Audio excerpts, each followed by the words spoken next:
Live. Everywhere. On netrootsradio.com.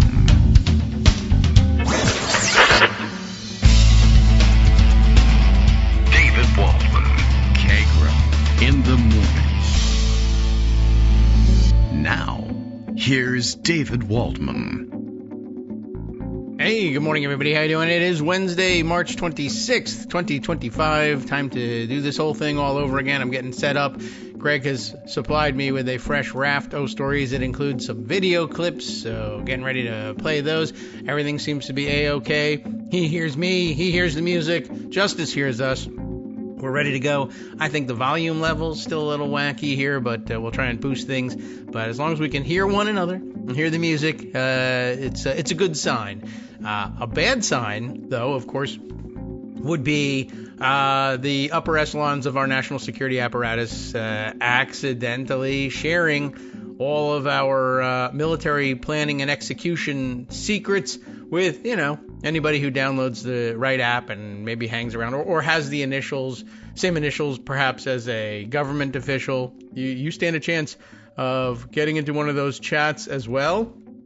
And super exciting. Yesterday was the first show date in which we had that information available to us. Today is the first opportunity Greg has to weigh in on that stuff. And under our new system, that was occurring to me that we don't have the signaling anymore. But we also, maybe we should, speaking of signaling, we should be doing this over Signal app, I guess. But now our use of Zoom makes it possible for us to connect ahead of time, ahead of the show, chat a little bit, and actually make something of a game plan. Then at that point, I put that in the text chat and give it to the Russians. So they're listening as well. Russia, if you're listening, welcome to the show. It should be an exciting day.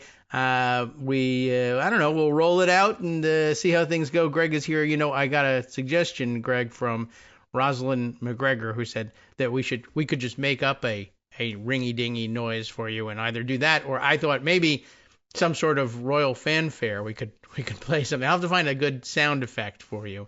I could just blow my nose. Oh, there's that. Yeah. And as long as you let me the sound quality is so good on Zoom, everybody would hear it. Yeah, that's probably true. And yeah, I'll have this. We could do the. It's Greg. Here he is. Or I don't know. So we have all sorts of options, but I vote for sad trombone. Oh, okay. Thank you, God. All right. Oh, that would work too. I'll take it. Okay. So yeah, good morning. And all right, let's roll it out. I have. We have in our semi-professional phase here of actually planning the show out. So there's two major topics. Yes. Of course, you mentioned the Confederacy of Dunces, and we're definitely going to get to that. But also the special elections, and I want to tie them together a little bit. And so actually, throw them overboard. I want to start with three clips from the Senate Intelligence Committee hearings that I watched yesterday. They were fascinating. Okay. And then the special elections, and then the dunces. Oh, okay. Sure. So let's go to the tape. All right. So the first one is we're looking for the hearing. Yes. Okay. So we're looking at who's talking. The Rupar one. Okay.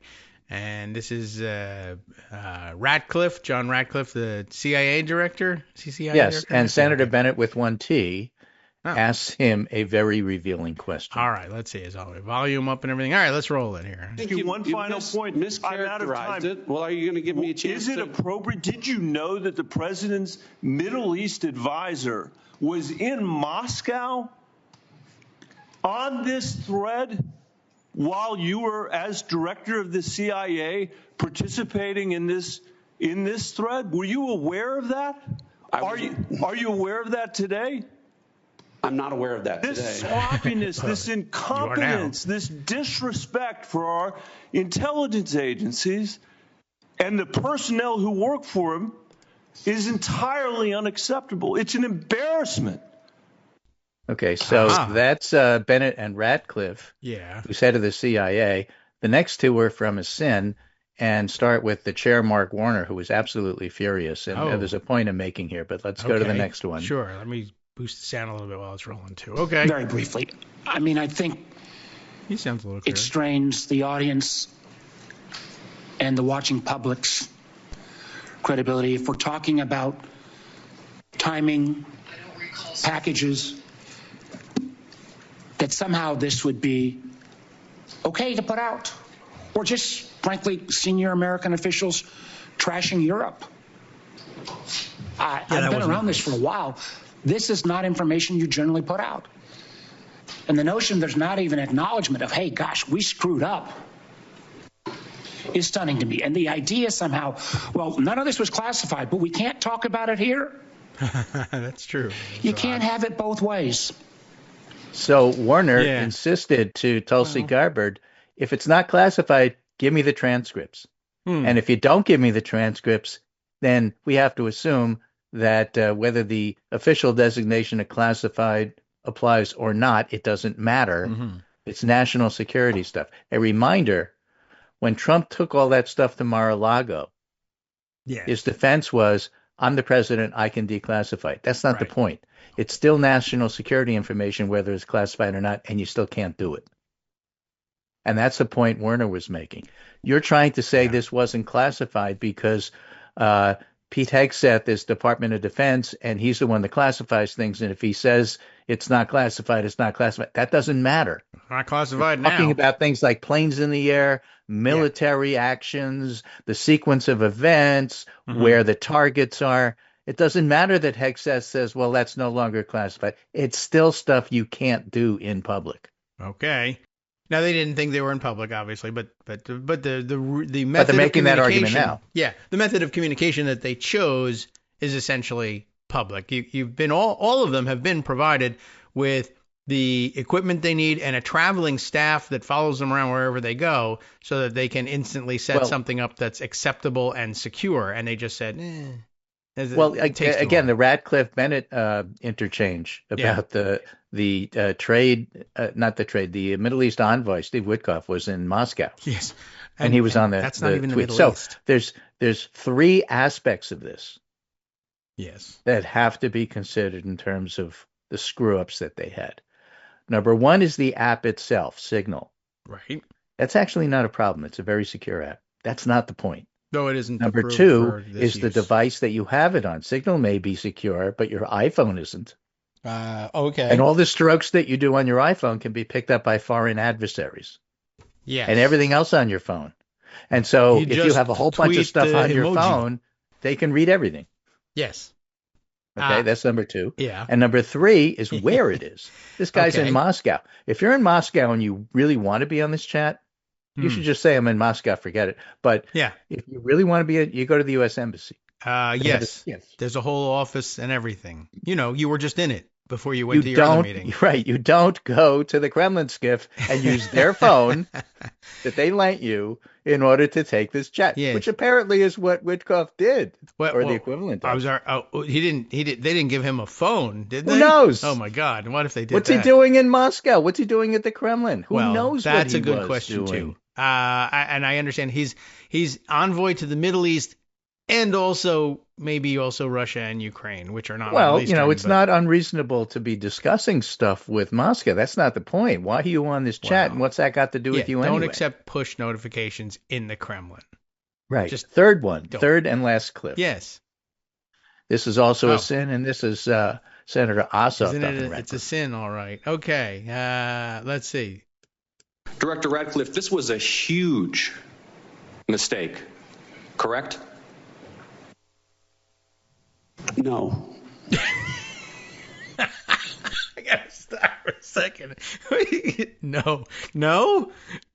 All right, is there more? Yeah, let's see. A national... you hold on. Answer. No, Director Radcliffe, I asked you a yes or no question, and now you hold on. A national political reporter... You can characterize it how you want. ...was made privy to sensitive information about imminent military operations against a foreign terrorist organization. Mistake of adding a reporter... And that wasn't a huge mistake? That wasn't a huge mistake? Well, I think they characterized it as a embarrassment. This is utterly unprofessional. There's been no apology. There has been no recognition of the gravity of this error. And by the way, we will get the full transcript of this chain, and your testimony will be measured carefully against its content. Thank you, Mr. Chairman. And that's the point. And that's the point that Warner was making. You're claiming that it was perfectly okay to talk about everything they talked about. Well, let's have a full transcript and let's see it. That's our job to review this. And now, they're all, there's 10 levels to every one of these 3 aspects, or maybe there's 10 aspects. I don't know. But the content of the conversation among that group in a skiff is kind of okay, except for the part about, hey, I hate Europe. Yeah, me too. That's not wonderful. Well, that's okay. I mean, you're allowed to have opinions. It's perfectly fine. Right. But the discussion that they have is all right for the principals to be having. You just shouldn't be having it on Signal or remotely, not in a skiff. Yes, you should be doing this in person. Yes. If you're not together in person, somebody's away, right? The issue for me yesterday, and in dealing with it and talking with other people about this, was that there's nothing wrong with what they're saying. They just have to take the time to secure their communications, and they just won't do it. They're so lazy that they knew he was in Moscow. They were so comfortable doing this. The implication is they do this all the time. Yes, there is that. There's yet another different aspect to this. Of course, like you said, 10 layers. And that is that why are they on Signal? So that they don't have to do freedom of information stuff. Yeah. I mean they're deliberately breaking the law trying to avoid all of this stuff, which is one of the reasons they're doing this. But the way they're doing it is illegal. And what they said, given the devices they were using, were horrible. So it's all bad. Yeah. And the fact that they don't apologize for any of it, of course, itself is a scandal. Right. Well, the reason I wanted to start with this before we go to special elections is that there is this implication that somehow or other Democrats never fight back and they never push back and they just roll up. That's not what we saw at this meeting yesterday. We saw a lot of angry, aggressive, prepared Democrats taking on the Trump administration in exactly the way senators are supposed to. Yeah. Well, there ought to be. I mean, it was a slow lob softball, so good. They hit it. It was a hanging curve over the plate, and they hit it out of the park. Yeah. The pushback was good. I mean, this isn't a punishment phase here. You're not going to see them clubbing them over the head. But, it was kind of interesting watching him say, you can't have it both ways, although he is currently having it both ways. Every Democratic senator had their piece, and every Democratic senator on that committee tore them apart. And one of the more interesting ones, and I didn't put this in the clip because we had so many clips, but there was one, I forget, I think it was ranking member Mark Warner, former chair of this committee. Okay. Says to Tulsi Gabbard, who's clearly out of her league. Yeah. Lawyered up, doesn't know what to say, and says, so just for the record, you were on this chat? Well, I'm not prepared to say that. It's under review.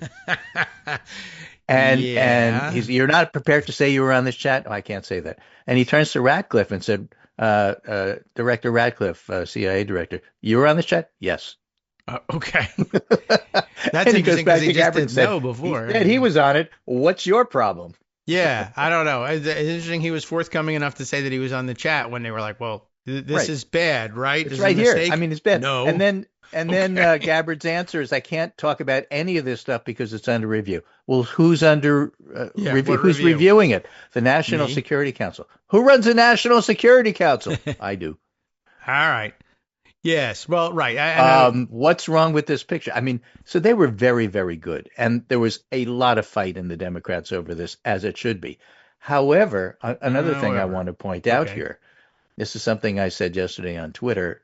The Trump immigration scandal, that's for the courts. Okay. The Democrats are not in a position, as much as they would like to, as much as Chris Murphy and others speak out about it.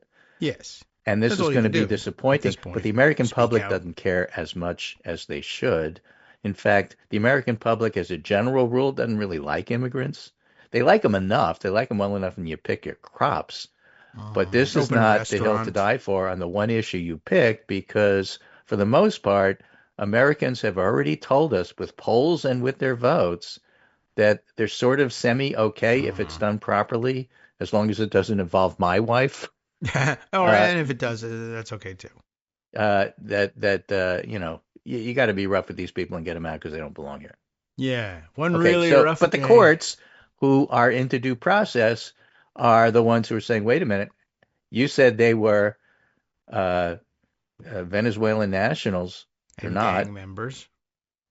You said they were gang members. They're not. Some of these are American citizens. The only way to know that is with due process and hearing before they go. So each and every one has to do that. Oh, we can't do that. There's thousands of them. Well, too bad. Yeah, that's why it's hard to do. So Trump immigration scandals for the courts. The Trump national security scandal is for the press. Yes. Although it wouldn't be bad to charge I'll tell you why. As well. There's 2 big reasons why. Okay. 3 big reasons. 3. It's growing. 4. There are 4. Oh, you heard it here. 5 big reasons. Yes. First of all, out of the 6. It's clickbait. Okay. This is Hillary's emails. Right. Bread and butter emails. So this is a story that people will read about, and it's absolute clickbait for the media. That's number 1. All right. Number 2 is that there's a whole host of national security, quote, experts, end quote, or they consider themselves expert. They have national security sources. They spend their careers doing this, from Radley Balco to Ken Delanian. I mean, there's a bunch of people who specialize in this. Martha Raddatz, Andrea Mitchell. This is what they do. And so they have sources, and they're more than willing to call them up, talk about it, publish stuff, and have you read it. It also is a scandal that involves having one Atlantic editor, Jeffrey Goldberg, who knows more about national security than any of the clowns that were on this chat, and who handled the information much more responsibly than they did. True.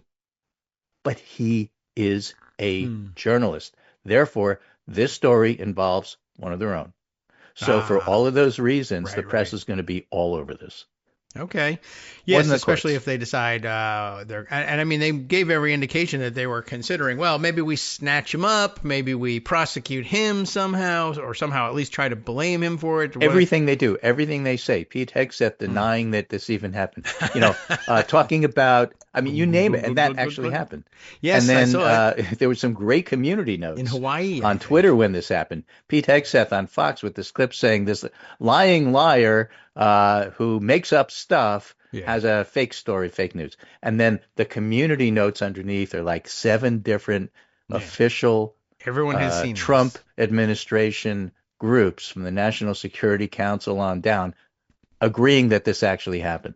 Yes. I mean, you'd think they'd and then those community community notes were scrubbed by Musk later, but that's not the point. Yeah. The point is that you can't deny this. It's true. So that's another story in and of itself. Right. And then picking up Jeff Goldberg, that's another story in and of itself. So this just feeds on itself. This is going to be in the news for a long, long time. Well, good. It should be in the news for a long time. It's crazy what happened, and many, many layers to each one of these things. One of the other interesting things you mentioned earlier is, I know this is the going theory about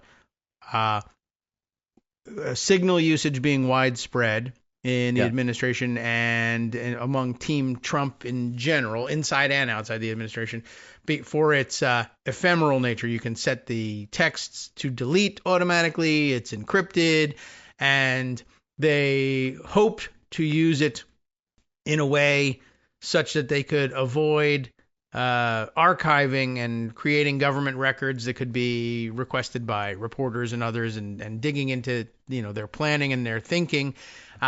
Although it's a little iffy what they think about what Signal does versus what it really does, and what it means for national archiving laws. But I say this over and over again. You have to remember these people are very stupid. Yeah, that's basically it. And what I'm coming to with that one is I understand that this is something that they use out of habit because they're usually planning crimes and they want to hide the evidence of those crimes. And I understand that that's become their usual documenting a criminal MO. Conspiracy? Yeah, right. Mm-hmm. So that's their usual MO, and I think that's what led them to lean on the use of Signal for convenience and out of laziness yesterday. But I do want to point out the content of their conversation. It's not criminal in nature. There's no crime being planned here. And although I know they like to try to avoid creating a record with national security information like this is actually far better protected and far more secure against disclosure to interested third parties than Signal or anything else is. They would have had every right, had somebody demanded this transcript out of FOIA, had they had this discussion in a skiff, they would have said, good luck. You file that FOIA request and sit there, wait, make sure you bring snacks, because there's no transcripts coming out of skiffs for military planning on active operations that you're going to get by FOIA anytime in the next 15 years. Well, the flip side of that coin, arguably, is that trying to avoid FOIA documentation is in fact a crime. So yes, well, in your attempt to not write anything down to avoid a crime, you commit a crime. Yes. Right. So I mean, what I'm saying is that they were so lazy about their communications because they wanted to have it instantly, and they didn't want to take the trouble to go to the skiff. That's going to take like 20 minutes for all of us to get there. It's so boring. I'm in the men's room at the Kremlin. Yeah. I don't want to go all the way to the U.S. Embassy. I can't hold it. Now he can't. Yeah, Witkoff can't participate. Basically, he just was like, I'm not available. Sorry, but he wanted to be in on it, and he wanted to be in on it in real time. So he took the texts. Had they had this discussion in a skiff, there's no crime. There's nothing to hide except that it's national security information. No court would give it away. You would have a hard time convincing any court that anybody was entitled to this transcript, but have it on Signal, and now you have a problem. Well, they screwed up. I mean, but again, the points I was making is immigration's for the courts, national security scandals are for the press. Mm-hmm. Then there's a third thing I said, and that brings us to the elections. Oh, okay. And that is that Trump and Musk screwing up Social Security and veterans care. Yeah. That's not the courts. That's not the press. That's the ballot box. Okay. That is what you're going to see in 2026, if not sooner. Like? And we saw it sooner. Oh. So yesterday, in Pennsylvania, in the state house and the state senate, there's a couple of special election seats that were up for grabs. Okay. The House seat is a Democratic area, and the reason that it was up for grabs is the guy who previously was there kind of died on us. Oh, oops. All right. So what happened is that the guy running, the Democrat, won easily. It's a Harris area, not a Trump area. Democrat wins Pennsylvania special election, handing party control of the state house. And the reason that happened is because when the guy died, the Democrat died, it was a tie. Mm-hmm. Fellow named Matt Gurgley. Really? He died in office. Okay, sorry to hear it. And so Gaugner, who's the winner, wins, and now the Democrats have a 102-101 majority in the state house. That's a pretty big house. 102. So not as big as New Hampshire, but still pretty big. 50,000 people in that one. Okay. The more important and interesting one, probably less important, but more interesting. Less important because it doesn't change who controls the body. The Republicans still do, although by a lesser margin. The House one determined who controlled the body, so I guess you could argue that's more important. But less interesting because we knew who was going to win. This one was an upset. Democrat wins special state Senate election in Pennsylvania in major upset, says The Hill. But for actual coverage, I'm going to go to the down ballot, David Neer's site, because much better. Sure. Democrats flipped deep red Pennsylvania district in special election. Shocker. No Democrat had ever won this ancestrally Republican seat. Huh. It's now the second Democratic pickup of the year. The first one, I believe, was in Iowa. Okay. Well, this is an astonishing upset, he says in the piece, David Neer, for the Pennsylvania Senate. East Petersburg Mayor James Andrew Malone defeats Republican Josh Parsons by 50-49, by like 450 votes. As close as it gets. To flip a district, Donald Trump carried by 15 points last year, and Parsons has already conceded. Parsons didn't do well in his last election. He won, but not by as much as people around him running won. Mm-hmm. So the top line didn't tell the complete story of just how ancestrally Republican Pennsylvania's 36th district is.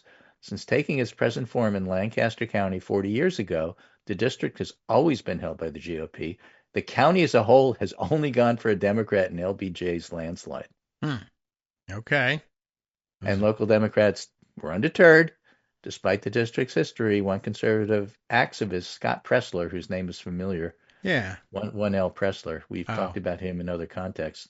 warned the last week that Parsons was currently losing the special election and was complaining that Republicans aren't taking special elections seriously. Elon Musk noted it on Twitter with 2 exclamation marks, but gave no money.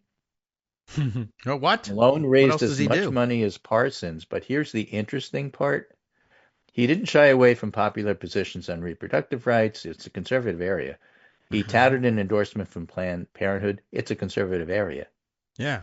But he specifically urged voters to back him as an extra Democratic voice that would bring balance to the GOP-controlled Senate. And then in interviews said, my canvassers are telling me people are really upset federally with Elon Musk, and that's part of the reason why they voted for me. I can believe it. I'm a little worried because he looks a little bit like John Fetterman in this photo. Does. He's a very large man, and he's got a bald head and a big beard. Yeah, but for the most part, but he's Fetterman wearing a shirt. Fetterman is like Sinema and, Manchin. They generally will vote for Democrats. They'll vote for the Senate Majority Leader. You're not going to get everything from them. They got to do what they got to do in order to get reelected. I get all of that. It's annoying, but, not the focus. Yeah. All right. Well, we're not worried about him at the moment. We don't have But the idea that in a local election, nonetheless, this was nationalized because Musk is so toxic. Yeah. Is something that even stupid Republicans should take note of. All right. Well, I found some. Some of them are in Lancaster County, and they voted smart all of a sudden. So that's good news. I can't imagine that... Even stupid Republicans in the Senate should realize that, yes, there is going to be another election. Yeah. And what you do matters, and people are noticing. I would think so. I know Elon Musk has become kind of toxic. I guess Tesla's not that super popular in Amish country anyway, but all right. Well, good. Backlash or not, I'll take it. 2 pieces of good news. Hi everybody, this is Scott Anderson, your summary guy. Were you looking forward to an egalitarian democracy free of bigotry, misogyny, racism, and greed, where people of different appearances, belief, and heritage had a right to live without fear, and everyone could expect a basic level of health, stability, and safety throughout their life? Well, too bad. The plain fact is that we're heading in the wrong direction. And where we once had a voice in such things, increasingly we don't. Not exactly the kind of news I wanted to share, but there it is. However, if you're looking to join people who understand today's issues and can intelligently address the reality of today from your point of view, you can join us at Kagro in the morning. As you know, there aren't many of us out there, at least compared to them. We need to stick together, and by that I mean send us money. That is contributions to patreon.com, secure, reoccurring contributions. Those contributions keep this show in the air and us together. We've been through a lot together. The temporary loss of the presidency, we hope. The temporary loss of the House, the Senate, the Supreme Court, we hope. Face it, we are pretty much all that we have left. Remember, we couldn't do it without you, and you shouldn't do it without us. We're in this together, so thanks. All right, welcome back now to the Kagro in the Morning Show here on Roots Radio, and we're back, and we're public. We're not trying to hide anything. We're recording this for posterity, etc., etc. No fears about the Freedom of Information Act. Just fears for our freedom. All right, so we continue after, let's see, hearing the news of special election results that went well. There's more special elections coming shortly, too, right? Yes, and, one of them I think is Mike Waltz, the fellow who invited Jeff Goldberg to the chat in the first place, who then claims that Goldberg somehow or other connived to get on the chat to get an invite from him, which is so stupid it's not going to fly. Please invite because these guys are really stupid. Right. You convinced This is like, me. I will not confirm or deny that I was on the chat. I will not confirm or deny that I'm sitting here right now talking to you. That's Tulsi Gabbard, who's just a complete idiot. Isn't it something that all of a sudden they remembered all of the tactical things that they can say as national security? I can neither confirm nor deny. That you remembered, but not the I shouldn't be texting, F Europe emoji. Well, not just that. So, again, they're going to get the chat, and they're trying hard, these clowns at the hearing, to not perjure themselves. They're really trying hard. How hard are they trying? Bother. So after getting the runaround on questions, some of the Democratic senators started to get more aggressive and just asked you directly. Just ask me yes or no. Did you discuss airplanes on that chat? Well, I don't recall. Yeah. You don't recall? It was last week. You have a real problem. Maybe you shouldn't be National Security Advisor.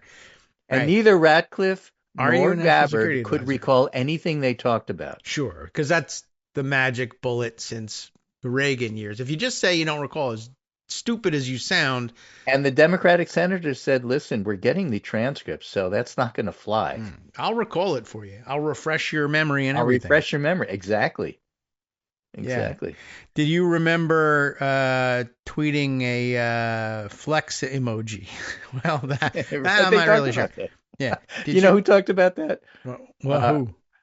Jamie Raskin and Jared Moskowitz had this great Abbott and Costello routine. Yeah. About those emojis. I should find that tape. It's absolutely hysterically funny. Well, and Moskowitz is explaining to Raskin, excuse me, can I, however they formally say it, can I take some of your time and ask you a question? Will the gentleman yield? Will the gentleman yield for a question about what do those emojis mean? And Moskowitz was explaining, well, there's a fist and there's fire but are you allowed to say those things? Well, it was on Twitter, so sure, you're allowed to say those things. I guess. I don't know. Yeah, who knows? I mean, it's not like you were having a chat about national security stuff or anything like that. I mean, it was a very, very funny exchange. It is pretty weird that they use emojis. Like, really, come on, that's for children. Stop it already. But, people love them. And you have a fist there, Raskin said. For clarification purposes, shouldn't it have been a flex storm with a muscle? It could. Well, but that was a terrorist fist bump, as you know. But that was for Twitter. This was national security stuff, so you have to use a fist bump. Okay. Yes. Any weird or questionable ones? Eggplants? Right. So yes, you have to make fun of them. Absolutely. Okay. However, again, the point here is that they were skewered, and they're going to have to explain all of this. And I said this is something that's going to be tried and convicted in the press. So let me give you some press headlines to give you an idea how this is playing. This is Dan Pfeiffer in the message box. The stunning Trump leak should be a major scandal. Texting war plans to a reporter by accident is a historic breach born of idiocy. Yes. The circumstances of this leak show a stunning disregard for operational security among Trump's top aides. This is all from the Pundit Roundup. These conversations should not be happening on Signal. These sorts of discussions usually happen in person or on the classified email system, not on an app that you can download for free from the internet. Roger Solenberger, reporter, says there's a world where this White House, with unified front and the larger MAGA apparatus, might have been able to ride out the tech story with minimal public fallout. But when your default response is to immediately lie as aggressively and snottily as possible, that can and will backfire. Hegseth's deranged response created its own story. It was immediately contradicted by the National Security Council. Same with Levitt's deranged responses, Carolyn Levitt, the spokesperson for the White House, which Tulsi Gabbard contradicted under oath. This White House feels empowered to lie about shit its own staff is legally required to preserve in writing. Yes. Natalie Korach at Vanity Fair. Trump administration attacks journalists for its own national security screw-up. The White House and its MAGA media allies went into full spin mode over cabinet members accidentally texting war plans to the Atlantic's top editor, tarring him as a hoax artist. Oh. And Goldberg said, in response to this, that's a lie, Goldberg bluntly responded on CNN. He was texting war plans. He was texting attack plans. And what do you call him? He's a liar. Yeah. And the Atlantic opted not to publish the information because it felt like it was too confidential. Now, if they refuse to give the chat transcript to the Democratic senators in the Intel Committee, Goldberg can go to the senators and give them the chat. I mean, the idea that they're not going to get the chat is nuts. Yeah. Well, yeah, I don't know. I don't know why they pretend that. So I don't know why they even assume that. Aswin Swin over at Rolling Stone. Yeah. A little off. Is this the off-color leg? No, that's later. Oh. Off-color stuff. I get what the OPSEC concerns are and the hypocrisy and all of that, he says. But this is obviously, for me, on the low end of scandal and pathetically atrocious action coming out of this horror show of an administration. I think he's referring to my point about the immigrant stuff being handled in the courts. Oh, okay. But it is, however, a wonderfully vivid illustration about how we are ruled by the absolute dumbest, overeducated, bloodthirsty elite chuds that God has ever let through the fucking door. Yeah, pretty much. Yeah. There you go. There's the language. There's the line. I knew it was somewhere. It was in the second Blue Sky. Okay. Skeet, tweet, whatever. New York Times. The Atlantic's editor says the Signal chat contained classified material contradicting White House denials. In other words, Jeff Goldberg said they lied. Yeah. Okay. Jim Laporta writes, CBS News obtained an internal NSA, National Security Agency, bulletin from February 2025, a month before the Houthi chat, which warns NSA employees of using Signal, adding that the app should not be used for communicating confidential information, unclassified, protected stuff. Yeah. And, if you're in that line of work, you should assume that almost every conversation will come around to include something that shouldn't be on Signal. It's really just a bad idea to use it. I also understood that at some point in the testimony, I think Ratcliffe says, we put Signal on CIA computers and phones. Yeah, we use it all the time. We use it all the time. Right. I saw Armando on That's Blue Sky. A scandal. Like, you what? You do not. That's crazy. Are you serious? And then, of course, very quickly, the CIA was like, we do not. Or ex-CIA agents or current CIA agents was just like, we don't use. Are you correct? No, we don't. Where did you come up with that? They do. That's the point. Yeah, he was trying to say, oh no, all the agents, everybody working at the CIA has Signal. We've done it forever. Just you guys. And then later on, I don't know I think it was after this hearing, from when he was on like Fox News or yes, he went on Trump Laura Network Ingraham, or whatever, said basically it's Biden's fault. Oh, that was Waltz. Yeah. Why is it Biden's fault? I never even got to that. Oh. This last one I'm going to give you, because I'm just trying to give you a taste of how the news media and organizations are handling this. Okay. Very unlike most of the other lies that come out of the Trump administration. Chris Brennan from USA Today, leaks in the leaking leakers who leak them, a Trump saga on Signal. Okay. Even for a Trump administration, this level of ineptitude is enormous. Trump asked about the fiasco Monday, played dumb, convincingly, by the way, while instinctively attacking the news media for telling the truth. Yep. I mean, the media is not going to have any of this. This is not spin that they can do. That was about as transparent as I've ever. I think his first reaction to it, on the day the news broke, and they asked him, and he said, "I don't know anything about it." But then he also said, "But I do know that the Atlantic is it's a lousy magazine. It's failing. Nobody reads it. Like, what are you talking about?" That's and besides, let's talk about Greenland. Yeah. Right. So it was pretty dumb all around. But this is kind of a transparent. They're finally being transparent. We're dumb and we're liars. Right. So this one, David Rothkopf from Daily Beast, again, a little off-color language. Okay. Oh my, everybody's pencils in your today. ears. Why Signal leak shambles isn't even Trump's fuckwit's first foreign policy move so far. That's just gratuitous. Don't be distracted by the fact that some of these involved are clearly a few sandwiches shy of a picnic. Oh, that's the new The stupidity and recklessness that had to be behind coordinating highest level policy on a platform like Signal, which is not approved for sensitive or classified government communications. Yeah. And again, you want to be technical. This is sensitive information. It's not classified information. It doesn't belong in the public domain. Okay. It doesn't belong in Signal or on non-secured iPhones or non-secured areas like the Kremlin. Yeah. And apparently on personal cell phones reaching world record levels of stupidity is basically saying. Yeah. It's easy to make fun of, but is of course no laughing matter. As one former high-ranking top military official said to me, David Rothkopf, hire clowns, expect a circus. And frankly, I've never seen such a screw-up in this level before. They all should go. Yeah. This incident is appalling in its own right, but it's hardly the administration's biggest foreign policy blunder. Rather, it's emblematic of a dangerous pattern. Indeed, if doing damage to America's national security interests is not the primary goal of the Trump team, and I'm not sure it's not, but it's certainly a clear consequence of many of their actions. Yes. That's a broad topic, too. And it's interesting to note that, it's not their biggest foreign policy blunder. I got that's a wide umbrella, so I guess alienating Europe and Canada might qualify. Right. For example. We're going to take Greenland. Russia can do whatever it wants in Ukraine. Right. All sorts of things. Yeah. I mean, those are worse. But militarily speaking, it's probably their biggest military, sensitive military information screw up. Probably tops. The Bulwark notes the scandal will also be in how they brush it aside.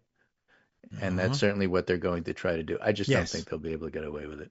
And then Andy Kaczynski, for example, has a list of all the officials on the text chain who suggested criminal charges in the past for Clinton and Biden. Right. True. Yeah, that was another big that's Kaczynski's specialty. Here are people on Fox News, these people in the chats, saying that people who do what we just did should be arrested and exiled, what have you. Absolutely. Yeah. Hegseth, made a whole career of it. That's why he is who he is. Right. Okay, so here's another clip I'm going to send to you that you've not seen. All right, where's it going to go? 45 seconds. It'll be at the meeting chat. The meeting chat. All right, I'll click on that thing if I can find it. Yeah, go ahead. I'll look around. It's another SIN clip. Got it. And it's Mike Waltz talking to Laura Ingraham. Why these clowns want to go on TV is beyond me. I don't know. But I did see this one yesterday. All right, let's see first. Turn up the sound. Okay. So your staffer did not put his contact information. No, but how did it end up in your that's phone?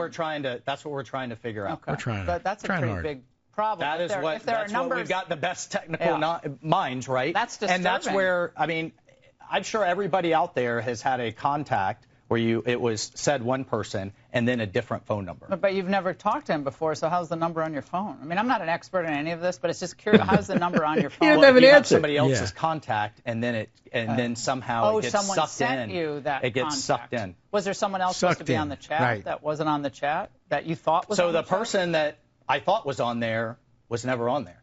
Who was that person? What person? Well, I'm not. Look, okay. Laura, I take responsibility. I built the group. Okay. So.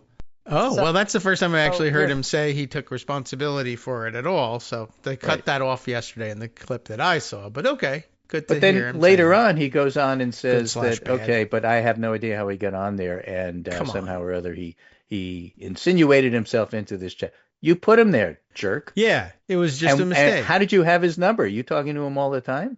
Yeah, maybe he used to be a member of Congress. I'm sure he was, he had his phone number on there. The Atlantic is a thing. Oh yeah, okay, fine. I'm going to be the national security advisor, and I'm simply going to take all my contacts from my iPhone and add them to my secure, list of people I can speak to. Secure one. I think he was just using his personal phone to do this. Well, that's chat. My point. But yes, you're not supposed to do that. And that was the spin yesterday. Well, who among us? Somebody did this. One of the papers said, well, come on, it's relatable, right? We've all included somebody in a chat or an email chain that we should know. Who among us haven't? Yeah, who among us hasn't done send all? And the answer is and that's supposed to explain professionals. Away what national security people do at the highest levels. And it's funny too. Every time you haul one of these guys in under suspicion, you round up Rudy Giuliani and you take his devices and you're like, he's got 7 phones. That's the most suspicious thing I've ever seen in my life. And the actual explanation for it for a real national security person would be, I got one phone that's secure and one phone that's personal and one phone that's This is an old Monty work Python routine. I don't know if you remember it. But, I don't. John Cleese is interviewing somebody, probably Michael Palin, who wants to be in the Secret Service. Why do you want to be in the Secret Service? Can you keep a secret? Okay, then you're in. Yeah, good. That was the interview. Keep it in service. Well, sometimes that's all it takes. And this is also a great moment to bring up, as you bring it up in joke form, but essentially that a significant number of these people are in positions that, of course, require the highest security clearance, and yet they could not actually get routine security clearances the way they normally did prior to the Trump administration by having a background investigation by the FBI and the FBI saying they're trustworthy. They keep failing. It's like Jared Kushner having security clearance. And Trump just waives it and says give them the clearance anyway. And then along the way, he also said, by the way, I'm taking away from the FBI, even though my guy now runs the FBI, I'm taking away the FBI's job of doing security clearances, and we're giving it to, do you remember where they parked it? No. The Pentagon. Hegseth. Hegseth is the guy in charge of now doing security clearances because he's the Secretary of Defense. It moved to the Pentagon. They got no business doing it. They don't want it. But now it wouldn't make that much difference. Okay, put it back at the FBI. Well, now it's in Kash Patel's hands. That's no better. But, the point is they can't bring it anywhere where it isn't in the hands of an F-up somewhere. And they don't care to do it. And Trump keeps waiving the actual requirements for security clearances, and then things like this happen. How is this happening? I can't figure it out. We keep putting unqualified people in charge of our national security information, and they keep giving it away. That leads us back to the other comment you made in passing before. Does it matter? Is there somebody you think we're trying to keep secrets from? If you thought it was the Russians, you're living 20 years ago. Yeah, it just occurred to me that maybe Pete Hegseth should be replaced with Geraldo Rivera so that he could just draw on the ground troop movements and such. Remember that scandal? I do remember that. I was thinking a lot about the weird Republican leaks of late. You remember that Patrick McHenry recently retired as a grand old vizier young firebrand. Yeah, a grand old young Turk. Right. Yes, and he was a responsible guy, and he'll wear his bow tie and pretend to preside over the House while the Republicans figure out what they're doing when they fire their speaker. Because he was a reasonable guy. Yes. He of course. I regret that I have only one life to give for my party. That guy. But he, I think, probably one of the earliest, scandals he ended up involving himself in was that he too went to the green zone in Iraq and was putting up videos. I don't know whether it was Twitter those days or not, but putting up videos of himself, selfie videos that gave away his location inside the green zone so that somebody could, lob a mortar directly to where the dignitaries were staying. And then, no, I didn't give anything away. And the national security people saying, yeah, you can figure out if you're in Baghdad, the location of what's in the background of your video, you dummy.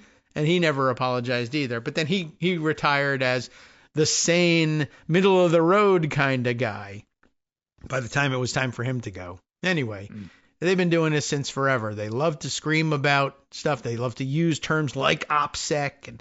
And I'm surprised Kristi Noem wasn't in on this chat. This is, this is back the blue on an international scale. Yeah. On a national security scale. They say it, they use the words, but they don't understand it and they don't really mean it. I guess that's really basically it. I would have thought they would have been so into the idea of, oh, no, I got to be in a skiff for this. Like, it makes them feel like they're in Mission Impossible. Yeah, it's cosplay.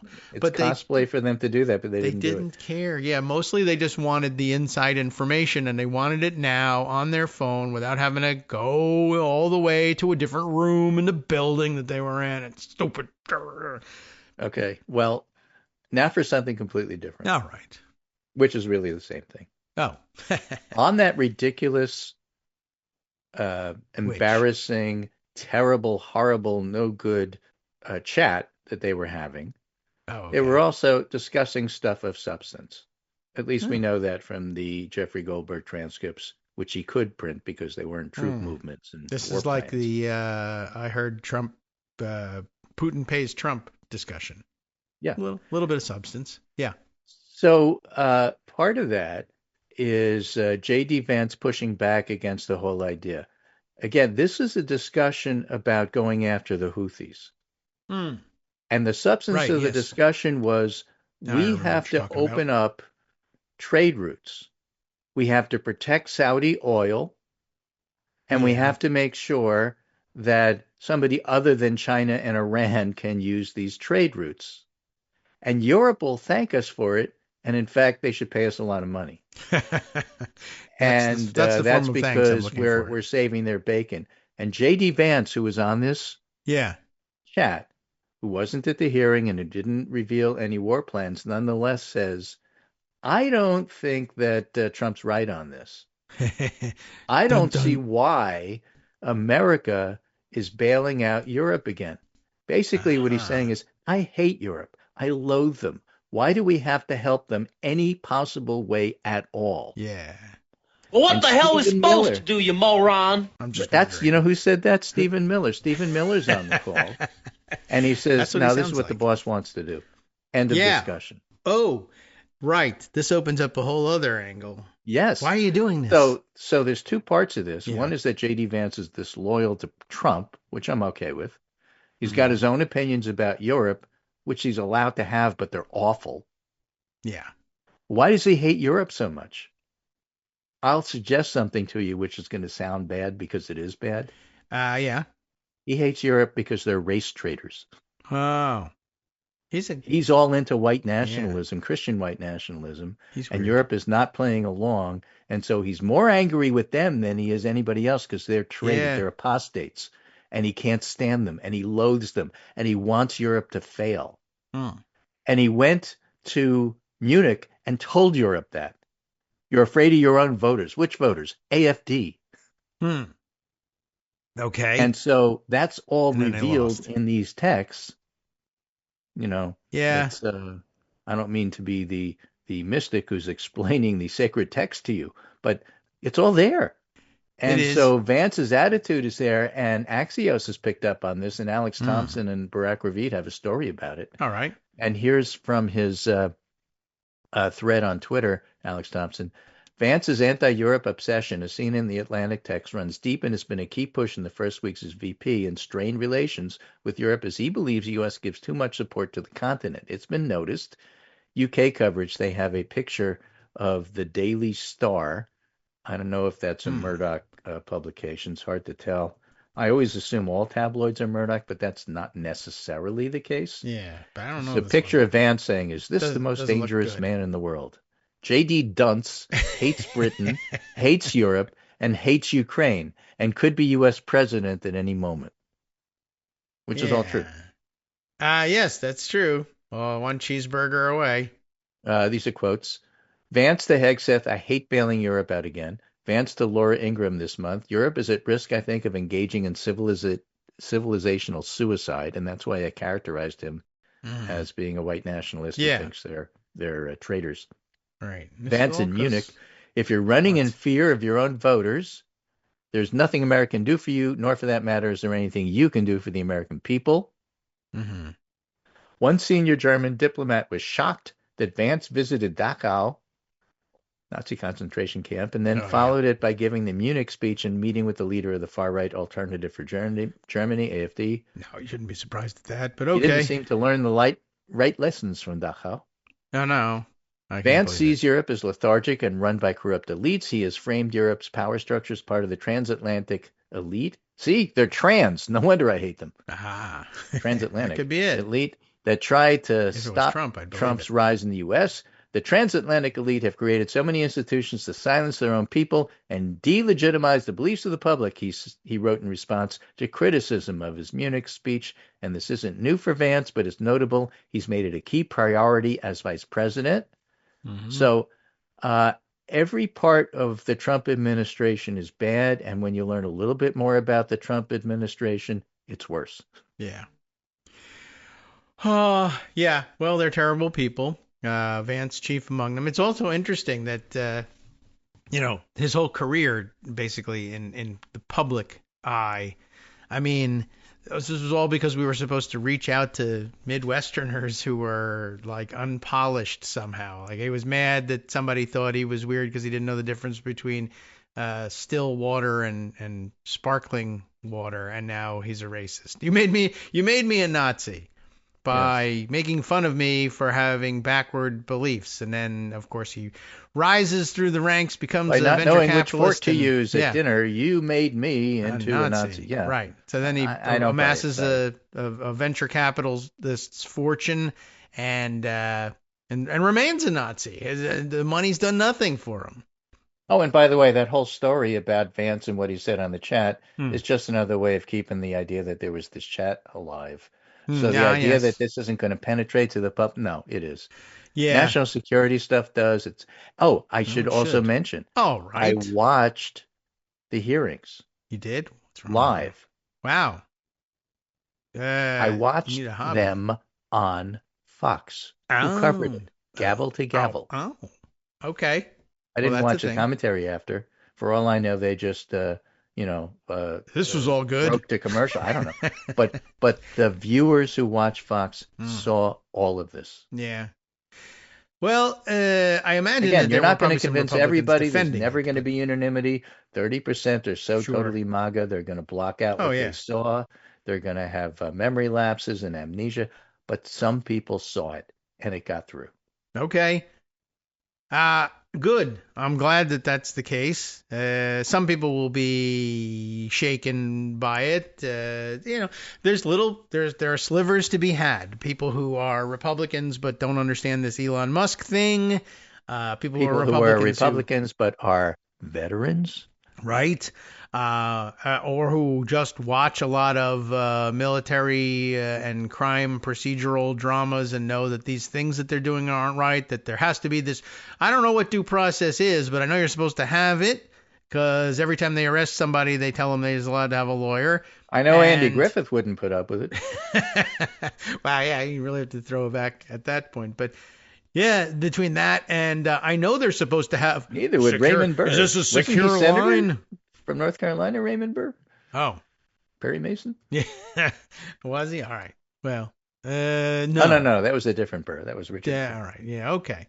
Well, so old timers, they know, and the viewers are the ones who watch Fox. I mean, their viewership is like 75. I guess what I haven't seen is clips of the Republican senators in the hearings. Are there any Republicans in there saying, this is great? That was kind of interesting now that you brought it up. Nearly all of them said, I understand the signal thing is a big deal, but we're going to talk about it in closed session. Nearly all of them said that. Oh, right. The one that didn't was Cornyn. Who made a point of saying, we'll talk about that later, but let me use this time now to point out how evil and bad Russia is. Oh, all right. Which was really quite good. I mean, and since he's senior, he went first. That. Okay. Well, good. They're getting that point across. And then, of course, I'm sure somebody must have said, how come you're only talking about this in closed session if it's not classified? I don't know. Reasons.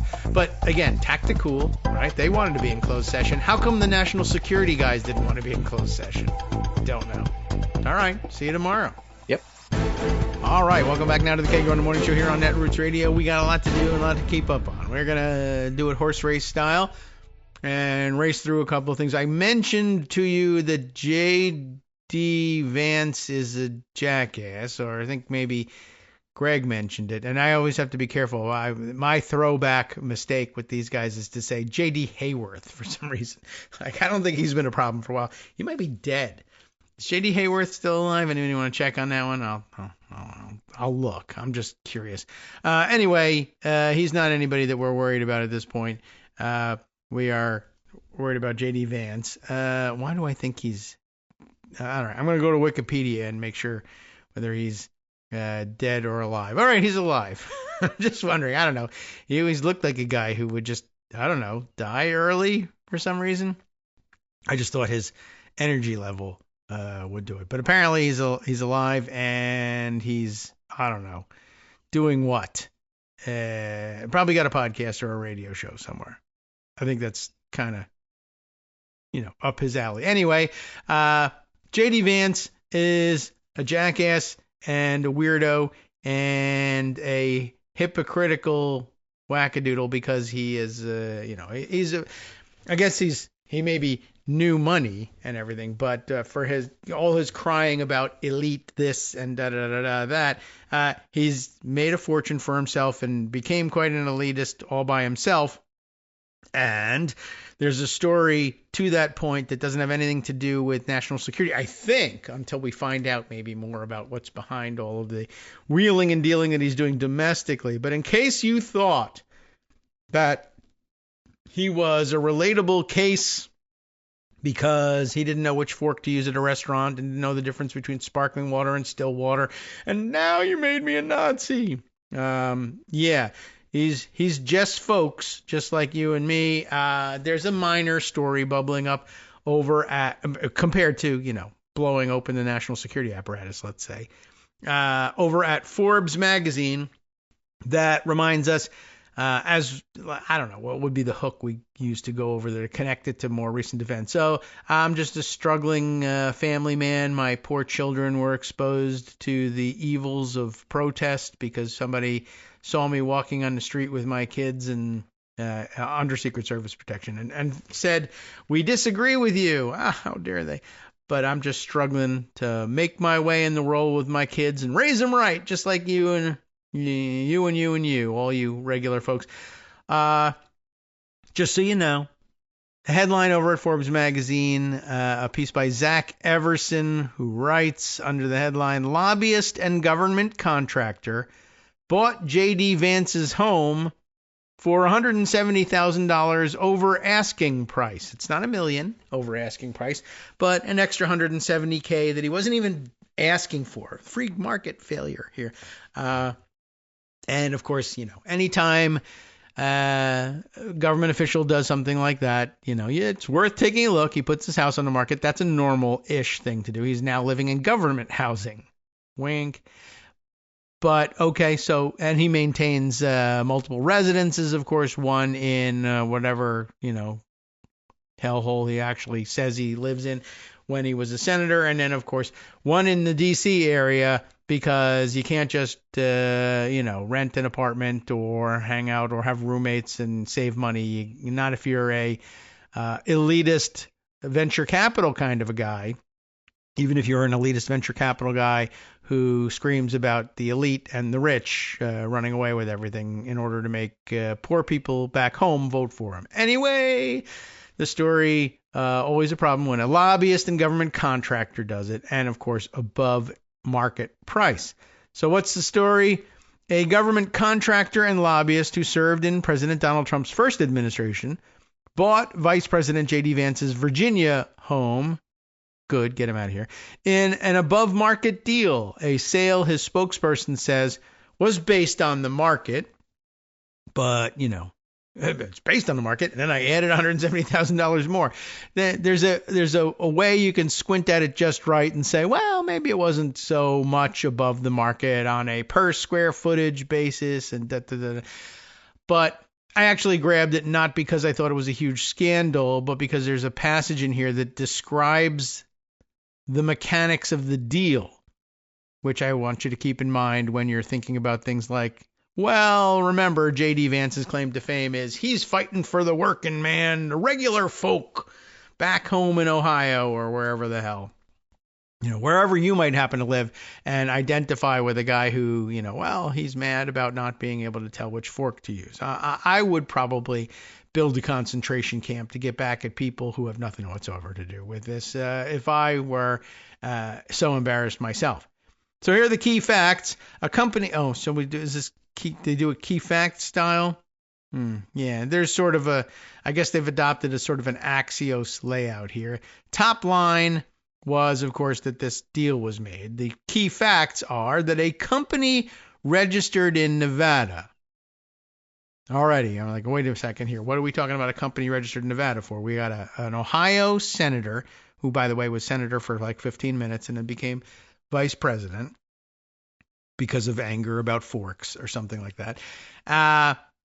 And so he's from Ohio. He has to serve in D.C., so he buys a house in Virginia because that's near D.C. And okay, what about that? I'm just always interested in that. You're a venture capitalist. I mean, I know it's a burden, right? You tell a normal person, I need you to buy a second house. You're going to have to, your work is such, you got to buy a house in the D.C. area. Fine. Big pain in the ass, of course, but how do you and I do it? Huh? I don't know. I guess I'll call a realtor. I'll see a couple of houses. I'll, go to the bank. I'll get a mortgage. I'll get approved for a mortgage. I make a decent amount of money, so it should be fine. I'll buy the thing and I'll be making payments toward it. And it's a big, drain on my resources. But what are you going to do? Got to have a house.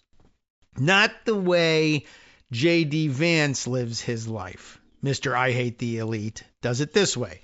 A company registered in Nevada, which is not Ohio, it's not Virginia, it's not D.C. Why is it happening here? A company registered in Nevada named 9EDR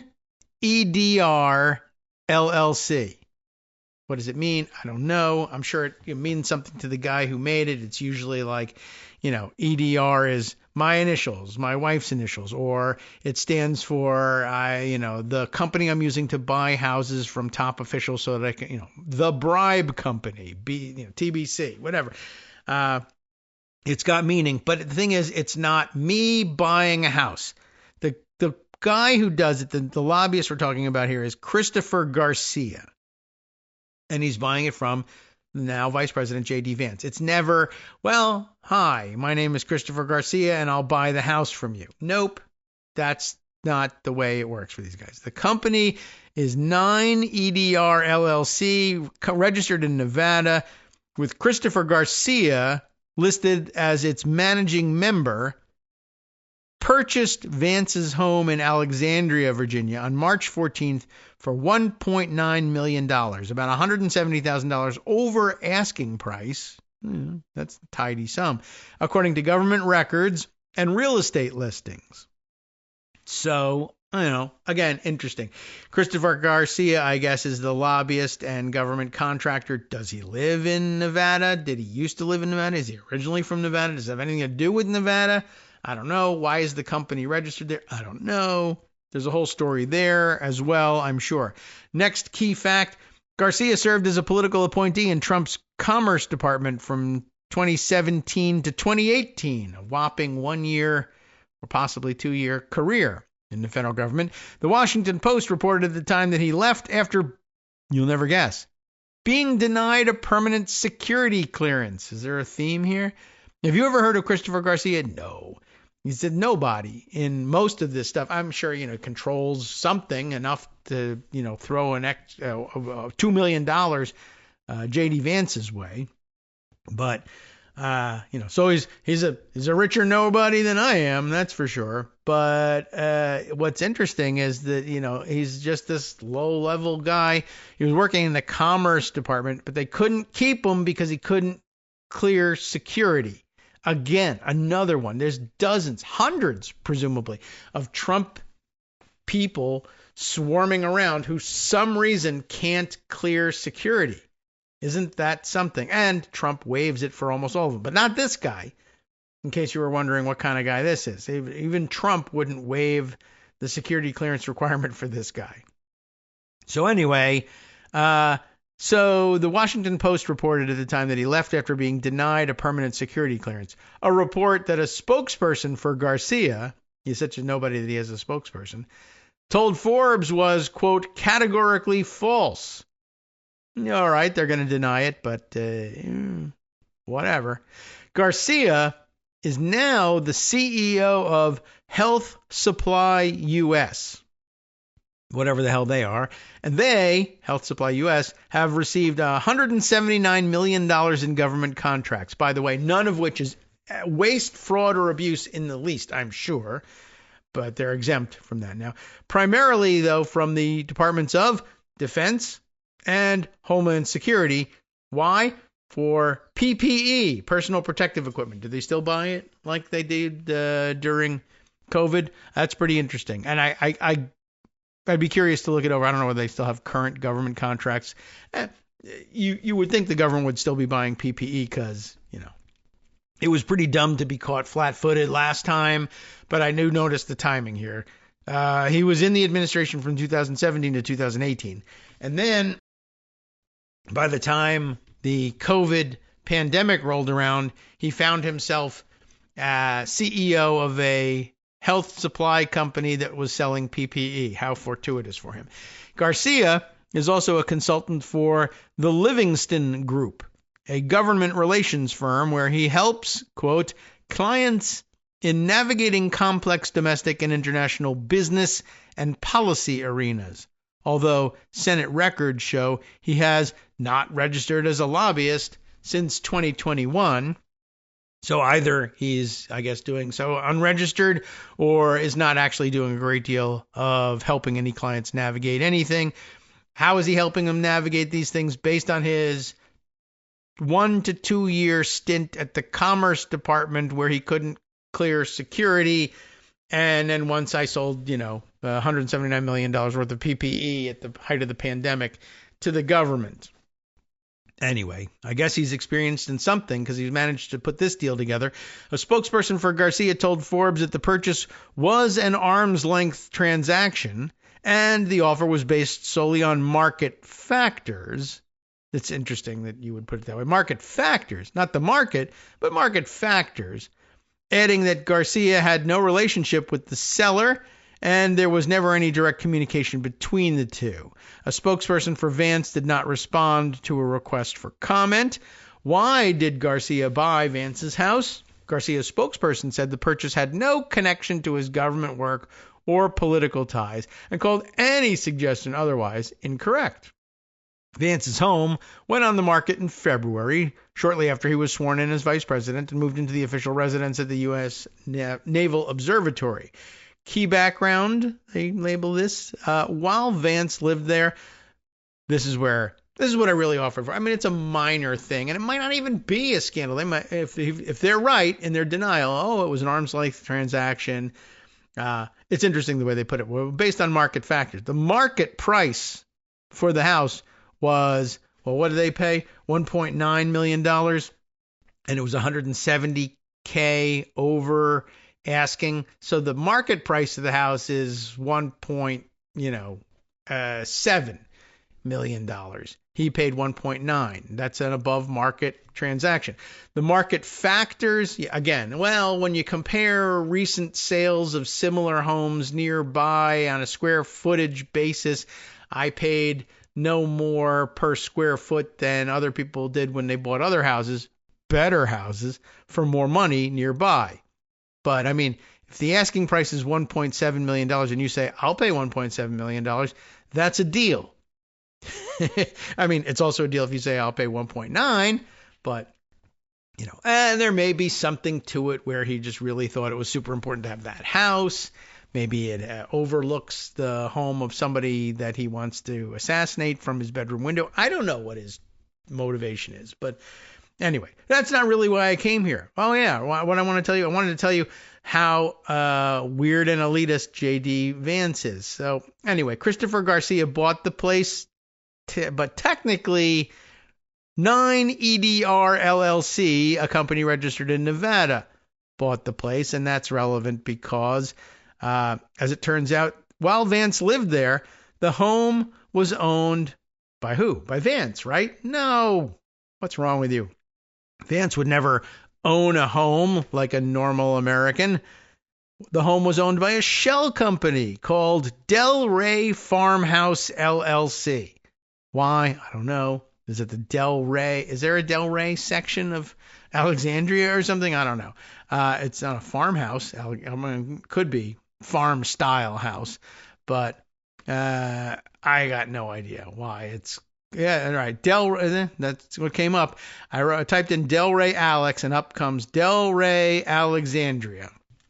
So there is a section of Alexandria known as Delray Farm, whatever. And is it a farmhouse? I'm sure it's farm style, or maybe way back when in the olden days, the Delray section of Alexandria might have had a farm in it back in the 1780s or whatever. Who knows?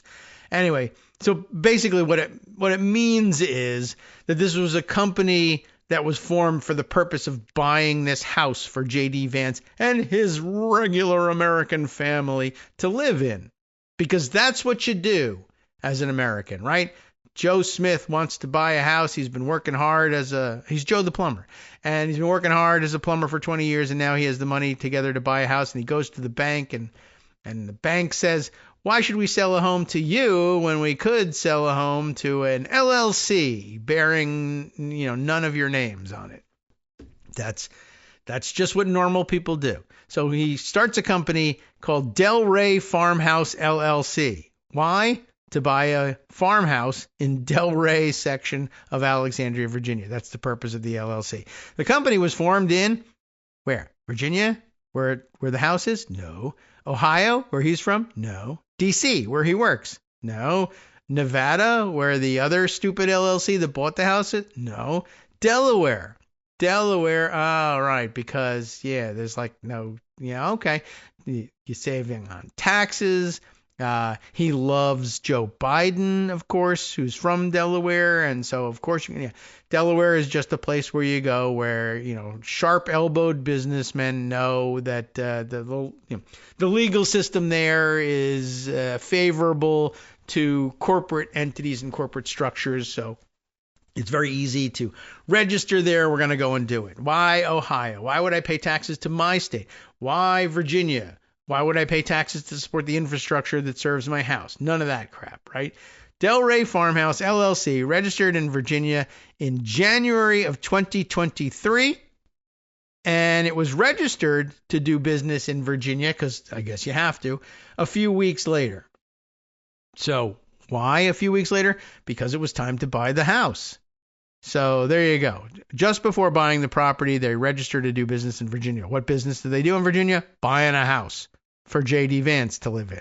Not J.D. Vance buying a house, the company buying a house. On its business registration in Virginia, just because of how legit this business is, the LLC's principal office address is listed as the home's address. What's your office, then, company that buys houses? Well, it's the house. Yeah, because we're such a legitimate company and all that kind of thing. People do this. Government documents from the business's registrations into real estate transactions do not associate any individuals with the LLC, not even J.D. effing Vance. But neighbors confirmed to Forbes that Vance lived there and believe he is their neighbor, the owner, the beneficial owner. Because that's the way normal people talk about those things. Let me ask you something there, Joe. Just interested in doing your financial planning work. Do you rent or do you own? Well, I'm the beneficial owner, the regular guy has to say, right? All right. So what else is there in this article? There's a contra section, which reads, despite the sale price being $170,000 over asking, Garcia did not appear to pay more than the market price for the home.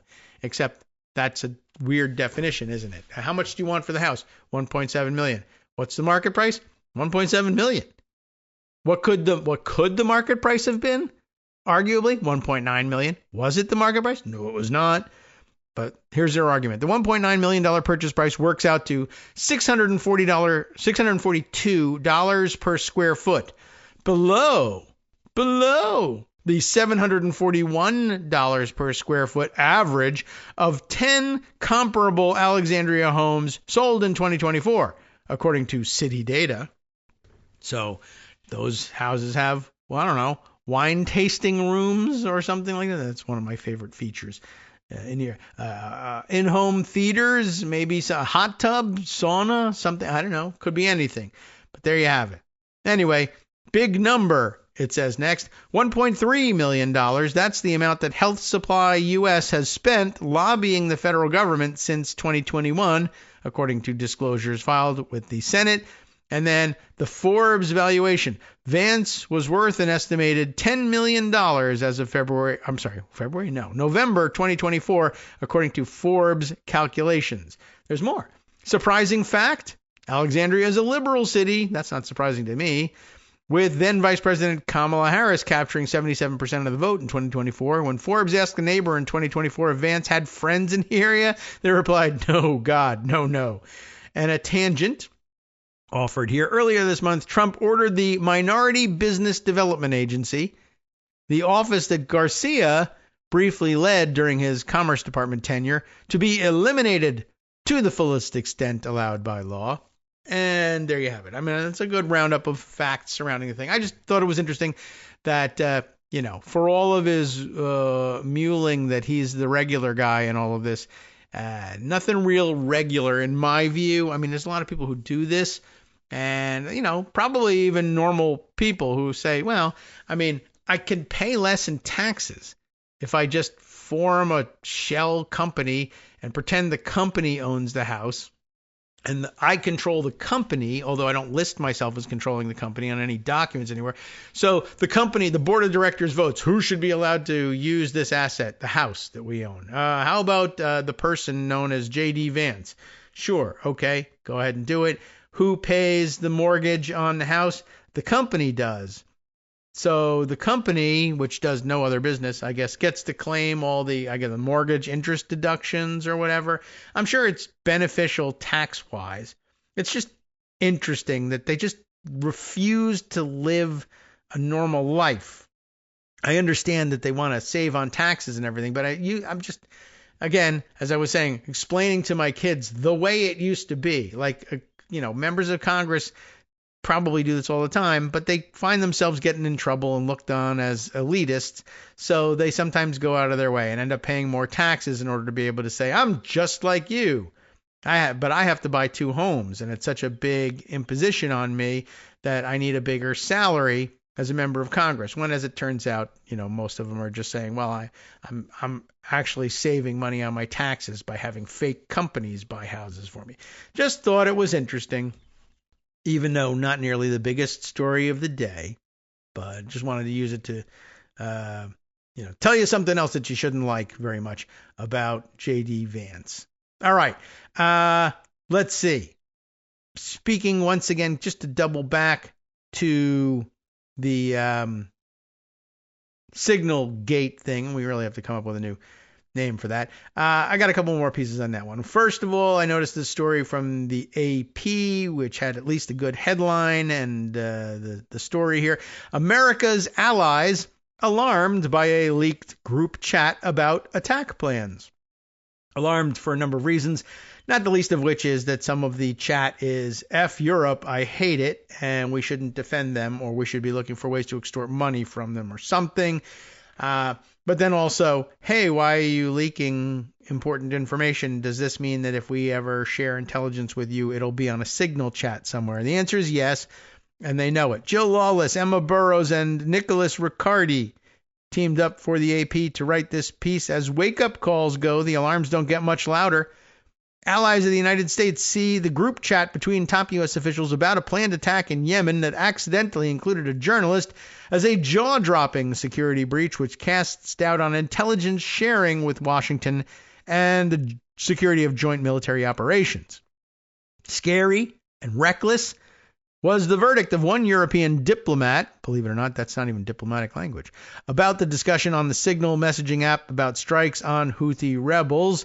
Neil Melvin, a security expert at defense think tank the Royal United Services Institute, called it pretty shocking.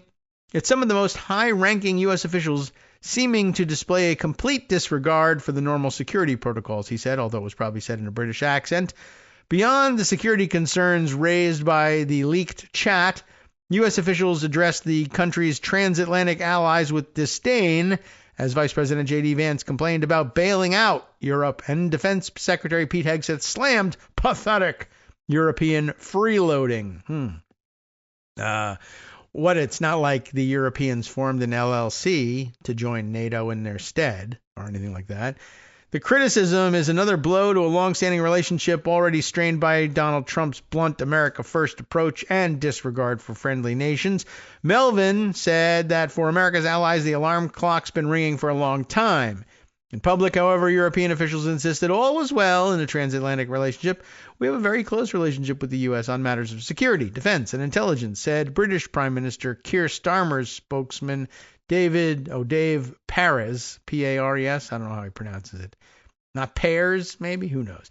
They are our closest ally when it comes to these matters, have been for many years and will be for many years to come. Unless, of course, we have to seize the airports in 1776 or something like that. France's foreign ministry said the United States is our ally, and France intends to continue its cooperation with Washington as well as with all its allies and European partners in order to address current challenges, particularly in the area of European security. And that is important because I didn't put it aside anywhere, but somewhere yesterday, I think, story was circulating in which a French, diplomat or legislator, perhaps, but French government official at some level had said, basically said out loud, yeah, well, the United States isn't an allied country anymore. So repairing that damage, I'm sure, by putting out an official statement saying, no, they are. There's more to the article, of course, about the growing divide between the U.S. and the various allied countries. U.S. embassies in at least 17 countries have posted warnings for would-be travelers in the meantime that engaging in behavior deemed harmful by the government, whatever that might mean, could get them deported, even if they're just visiting on a tourist visa. And more stories like that every day. So, all right, we'll jump out of this one. We'll play the music. We'll get set to take another break. There's another story that I had that I might also have to just give you the top line headline on, because I think earlier that it was behind a paywall, even though it was a Reuters thing. I didn't know Reuters paywalled their stuff. Exclusive. Turns out Dodgy staffer, remember Big Balls, one of the most famous of the Dodgy boys, provided tech support to a cyber crime ring, records show. Raphael Satter reports this for Reuters. I think we knew this story. Hi, everybody. It's me, David Waldman. Yes, the same guy who interrupts you all the time. Interrupting you one more time just to tell you again, another reminder that your contributions are what keep this show on the air, and Patreon.com, Patreon.com, is still among the easiest ways to make the sustaining subscription donations that keep us afloat. Are you ready for the pep talk about how our Patreon campaign is still going strong and growing? Well, too bad. Yeah, the plain fact is we actually are headed in the wrong direction, and whereas we once had about 175 monthly patrons, we're now actually down below 150. Time to recruit some more. Not exactly the kind of news I wanted to share, but there it is. For those of you in a position to support the show, Patreon.com does make it easy to make those secure, recurring monthly contributions to do so. Patreon.com/KagroX gets you straight to our donation page. We've been through a lot together. The worst of the pandemic, we hope. The worst of the insurrection, we hope. So go ahead and treat yourself. You don't need an excuse. Give yourself the gift of a little something you enjoy in life. Support the show. And of course, if you happen to prefer using PayPal or even the Square Cash app, we're up and running on those options too. So thanks again, everyone, for all your support. We couldn't, or at least shouldn't, do it without you. Hope you'll be on board soon too. Thanks for all your support. All right, welcome back now to the Kagro in the Morning Show here on Netroots Radio. I'll dive into that Reuters story in just a moment. By the way, I just wanted to point a couple of things out. I was checking on other inputs while I was working, some email notices, and then by way of sponsorship thank yous. This is I think, a relatively unusual one, but Bill Barr, we assume not the former Attorney General, but Bill Barr, we've mentioned him before, has been a longtime supporter via PayPal, I think, still available as an option to those of you who are very old school. But it looks like he's moved over to Patreon, which is fantastic. Thankfully, I'm glad you found it easy, and I don't know what motivated the switch, but maybe, I don't know. Stop paying Peter Thiel. I don't know. Does he still collect money from those guys? At any rate, appreciate it, as always, maintaining the support over on the other side on Patreon. And if I'm not mistaken, a boost in the contribution as well. So a thank you again for that. And I remind all of you, think that over. Always a good option for those of you who maybe bought in saying, sure, why not? We'll see. We'll give this a go. And maybe, 6-10 years down the road, you say, well, maybe 50 cents a show. It used to be enough to buy a soda from a vending machine back in the day. But now, of course, these things now go for $2 a piece. So inflation, maybe it's time for you to rethink. Well, of course, inflation has probably hit you just as hard as anybody else. But if you, let's say you're the kind of guy that has an LLC who owns his home. I've probably just antagonized you terribly, but you can you can buy my judgment. How about that? With a big bribe. I don't know. Probably not. But if you've been thinking about it, or if it's within your means, one of these days we really have to make like a serious pitch at making a go of this, because it might be like our only income stream in retirement or something like that. I don't know. But in the meantime, it's helpful in meeting the expenses of this hobby, I suppose. But I appreciate it. Thank you, Bill, in moving over. And for those of you who maybe, like I said, joined a couple years ago at the $5 a month level, you might say, well, what if we went halvesies on a vending machine soda for every show? Well, actually, if you went halvesies on a $2 soda, you'd be talking about $20 a month. So that's more than $5, and it might be a big jump up. So yeah, instead of a quarter per show, maybe you think about 50 cents. Instead of maybe if you're doing 50 cents, maybe you think about 75 cents. It's a valuable show. People like it. And we're doing 20 of them a month. Anyway, that's not what I came here to tell you. I came here to tell you that, I came to email to tell you that Christine on 16, frequent correspondent, well, a rare correspondent, we'll say it that way. We'd love to hear from you more often, Christine. That's fine. This has got good news value. Turns out the good fairy in charge of district court case assignments has been at work. And you should probably send the good fairy $5 for every good deed as well.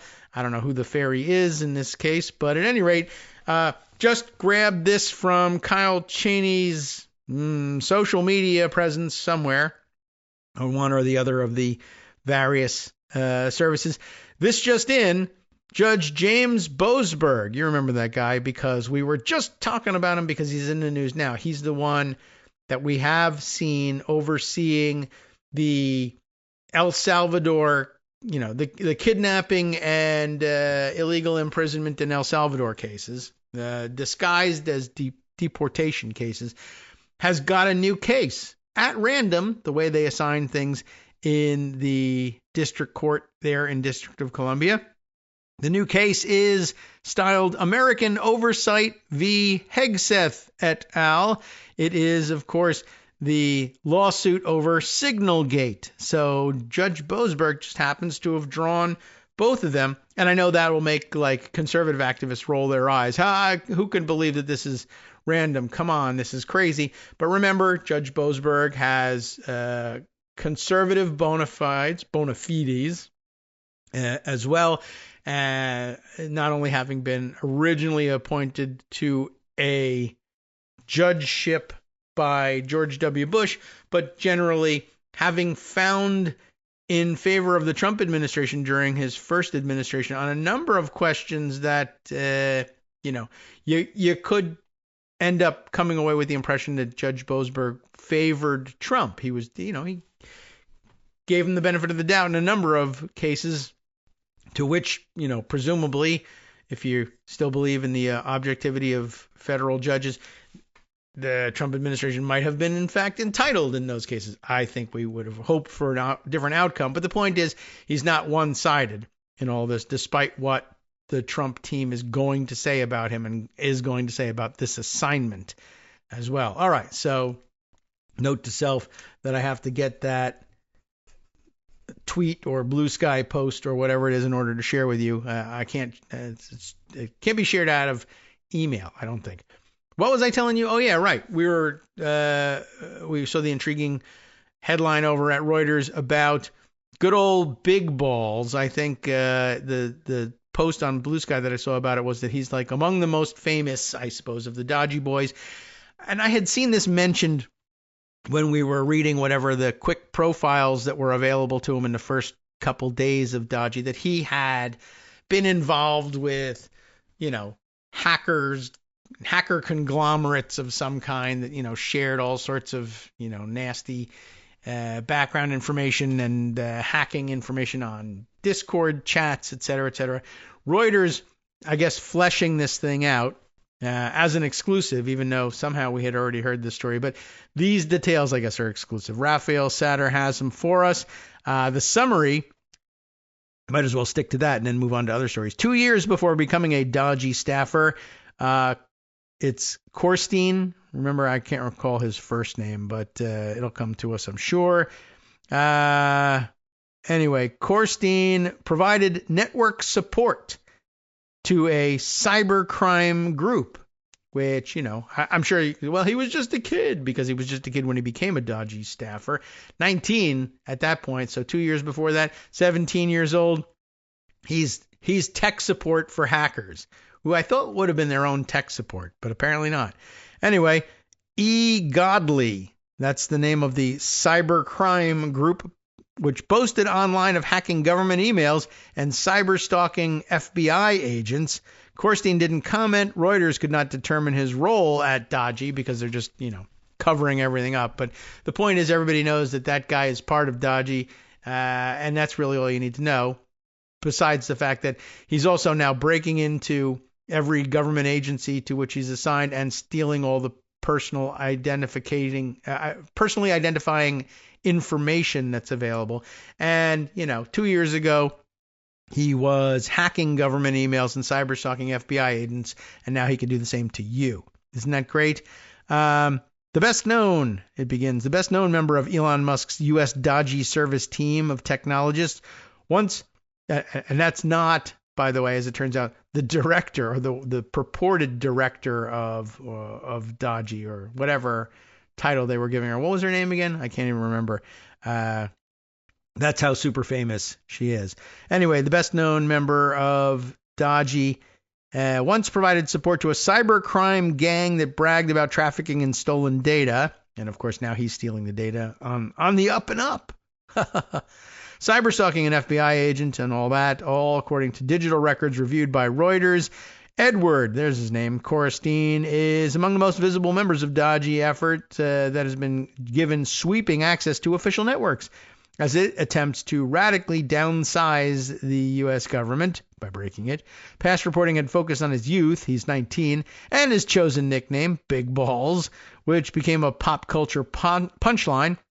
Musk has championed the teen on his social media site X, telling his followers last month that Big Balls is awesome. Beginning around 2022, while still in high school, Korstein ran a company called Diamond CDN that provided network services, according to corporate and digital records reviewed by Reuters and interviews with half a dozen former associates. Among its users was a website run by a ring of cyber criminals operating under the name eGodly. According to digital records preserved by the internet intelligence firm Domain Tools and the online cybersecurity tool Any.Run. I don't know. The details of Korstein's connection to eGodly have not been previously reported.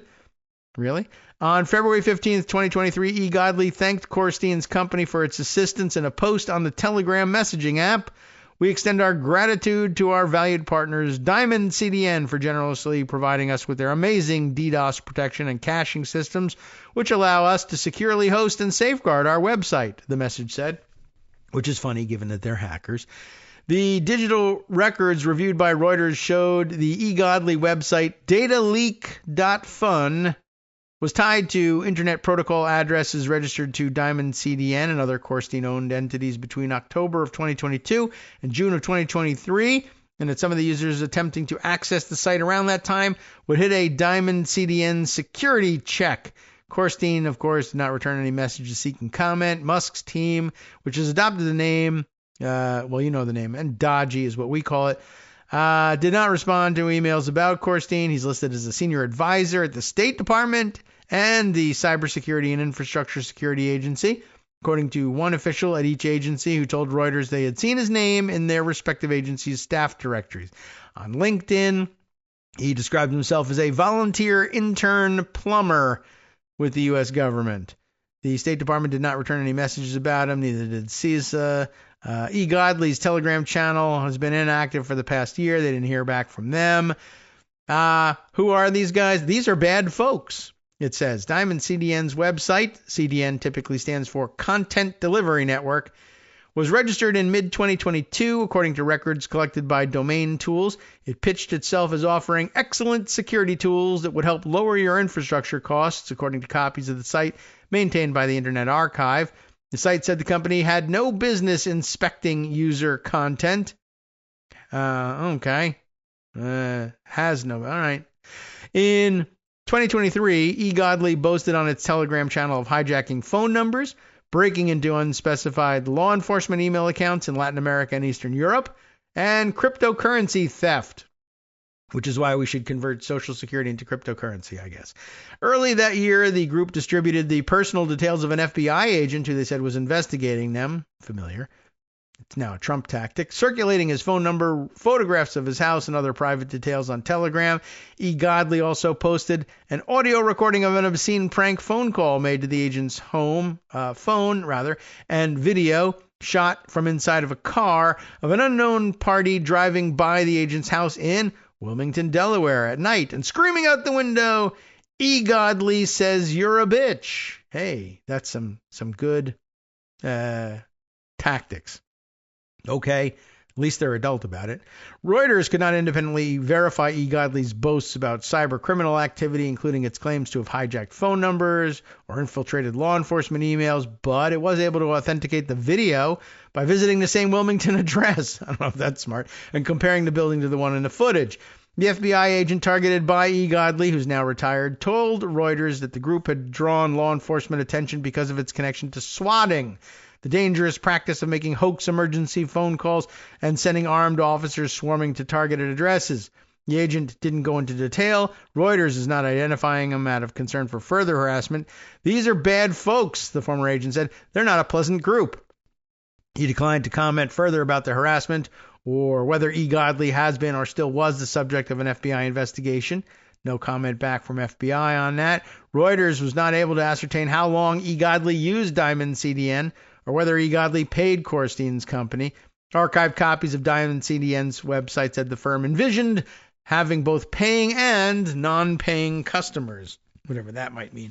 Anyway, the closing comment here from somebody else who's talking here, I don't know. Nitin Natarajan, who served as the deputy director of CISA under former President Joe Biden, now he's gone and Big Balls has his job, says this stuff was not in the distant past. The recency of the activity and the types of groups he was associated with would definitely be concerning in a normal administration. But that ain't what we got. All right, a few minutes left here to tell you about a couple other things, including, let's see, what was the other stuff I wanted to say? Oh, you know what? Another SignalGate entry. Can I read this one from over at the New Republic? It involves some more salty language. And it comes from Greg Sargent, I think.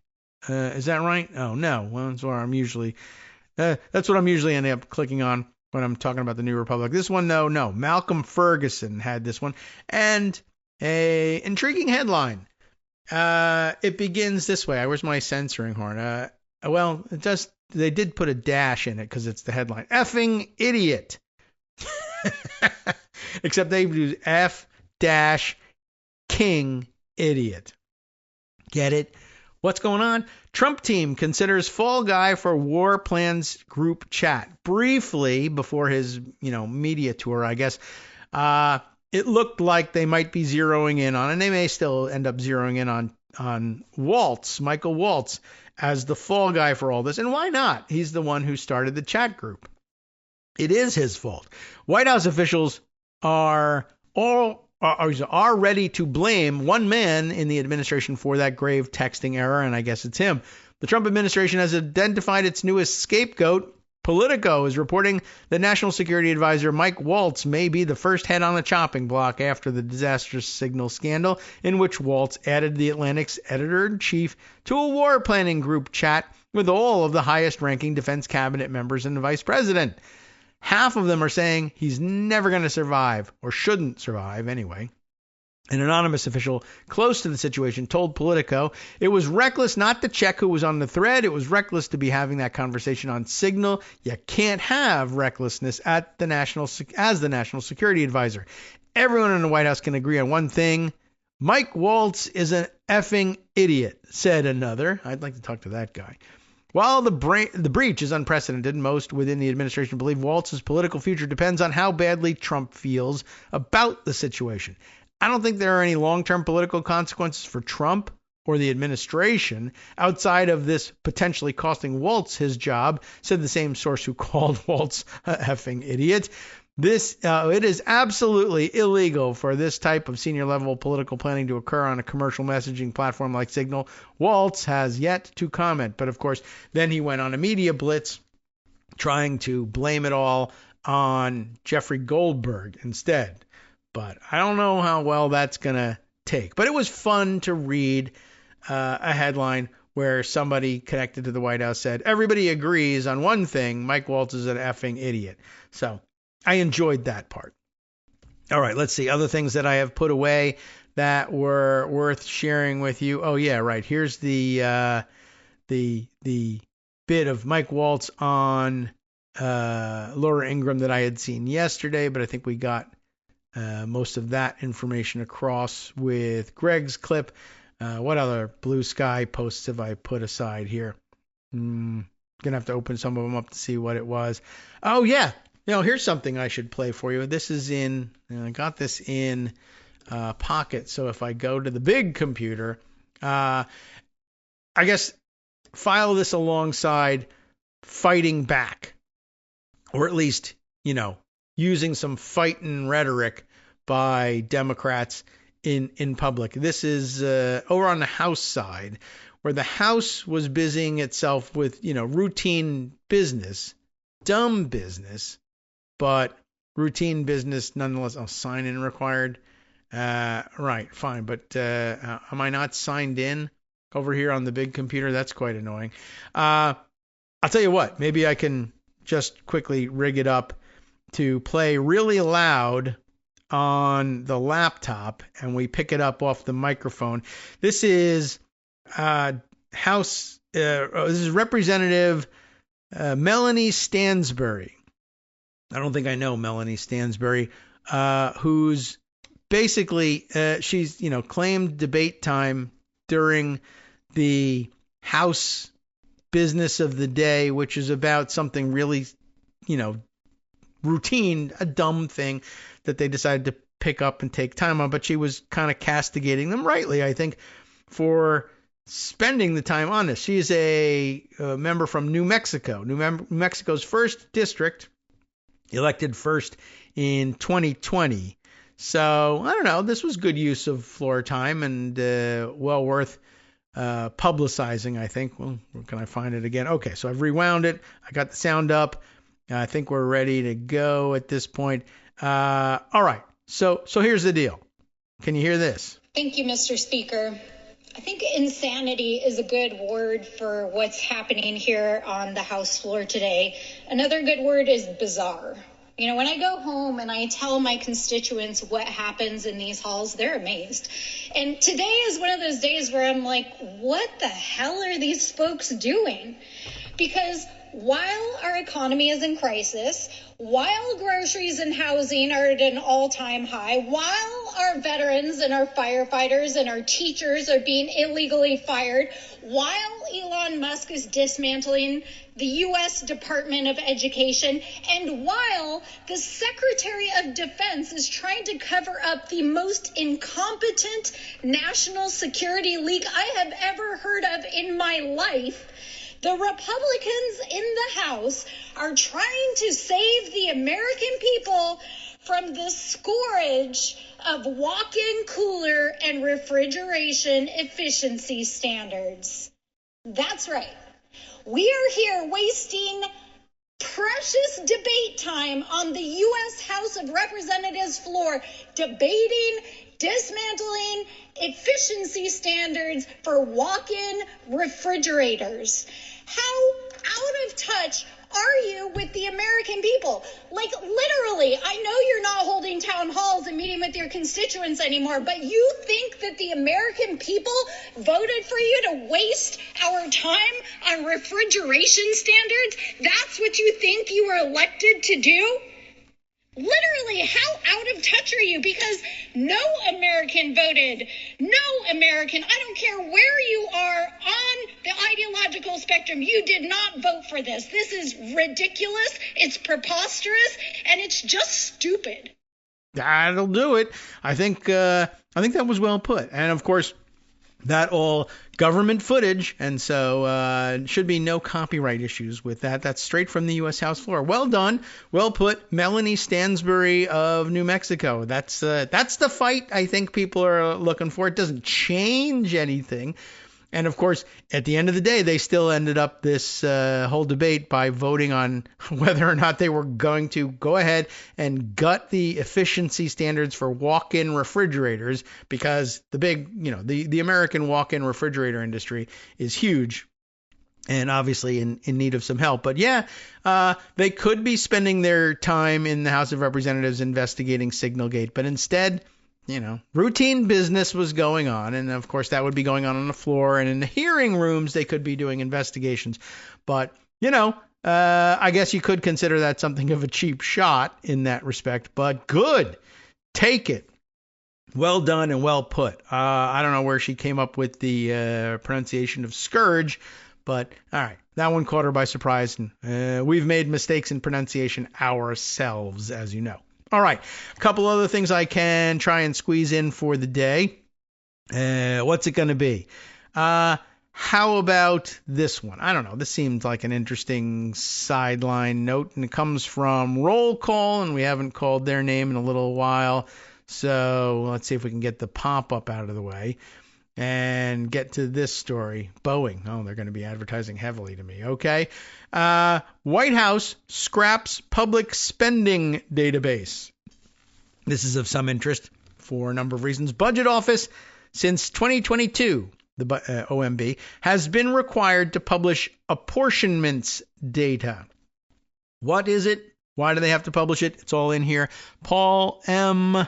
Krawczak, maybe. Krawzak, writing for a Roll Call.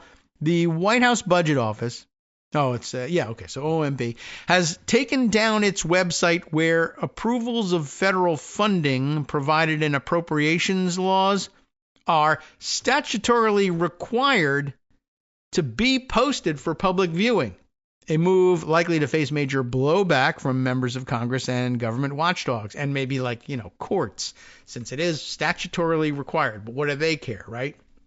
The president says, I don't care what the statute says. Why was there a statute that required this be posted for public viewing besides just general transparency issues in general? General in general. You heard me. As of Monday morning, the Office of Management and Budget was no longer making apportionments of previously enacted appropriations available on the website that it set up for that purpose after Congress mandated the requirement starting in 2022. The site now simply says page not found. Sources familiar with the decision said it was made because preliminary information was being disclosed on the site. They added that making apportionments public could include sensitive data that might pose a risk to national security. Sure. Well, don't post, apportionments having to do with national security, but what about everything else? No. Disclosures of apportionment data can be premature because they represent interim decisions which are subject to change, the sources said. Making the information public could also undermine the OMB's relationships with agencies and ability to supervise federal spending, they said, adding that apportionment data would still be available to lawmakers if needed. But open government groups seem likely to challenge the decision in court, given that it appears to flout the 2022 law. This is in direct violation of federal law, said Faith Williams, director of the Effective and Accountable Government Program at the Project on Government Oversight, known as POGO. The apportionments database is a critical tool for Congress and the public to hold the executive branch accountable for its spending, which is why they want to get rid of it, I'm sure. A House Democratic aide disputed the contention that published apportionments could expose sensitive internal agency deliberations. The aide said those apportionments represent final decisions subject to the statutory disclosure law as well as Freedom of Information Act requirements, as opposed to the back and forth between agencies and the OMB before a decision is made, which it is not. Also, if any apportionment data is sensitive enough to be classified, that information is not disclosed on the public site, the aide said, calling Monday's action deeply suspicious. Where are the roots of this issue? They are in the Ukraine aid fight. The fiscal 2022 wrap-up spending package, signed in March of 2022, initially established the requirement for public posting of apportionments on which are what are the apportionments? This is a good explanation, should have been given earlier. How the OMB parcels out available funding to federal agencies, to ensure they do not burn through the money too quickly. The 2022 law required the Budget Office to establish its apportionments website within 120 days of enactment, with each apportionment document posted within 2 days, along with any footnotes and an explanation for those footnotes. Any change in the delegation of apportionment authority to different officials within the Budget Office would also have to be disclosed. In the fiscal 2023 omnibus package enacted in late 2022, lawmakers inserted language making it clear that their intent was for OMB to continue to operate and maintain the automated system required under the previous spending law in that fiscal year and each fiscal year thereafter. In other words, the law is still effective.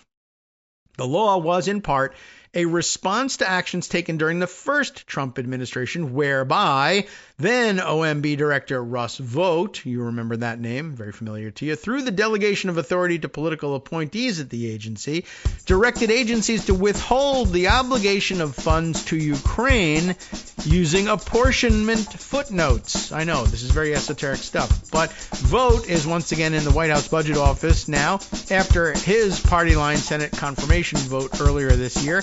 Democrats first raised the issue as an item they wanted to include in the 2020 spending legislation, but Donald Trump, then in his first term, threatened to veto it. So Democrats bided their time and waited out Trump getting it over the finish line after the election when they controlled both chambers and the White House. You get what's going on here?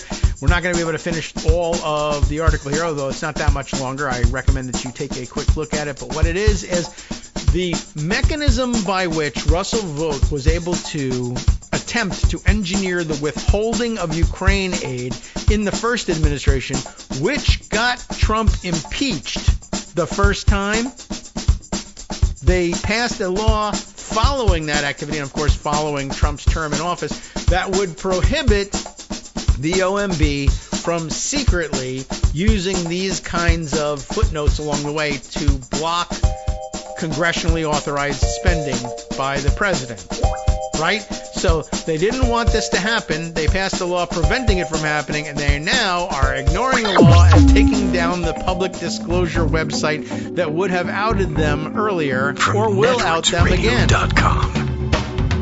You have been listening to Kagro in the Morning with David Waldman. Just found that interesting. They are still relitigating that impeachment from the first time. But anyway, time for us to wrap things up and hand it over to Justice Putnam for the West Coast Cookbook and Speakeasy. And of course, they've got lots of information on SignalGate, I'm sure, available for you. But the top line event, those special elections Greg told you about earlier. Stay tuned.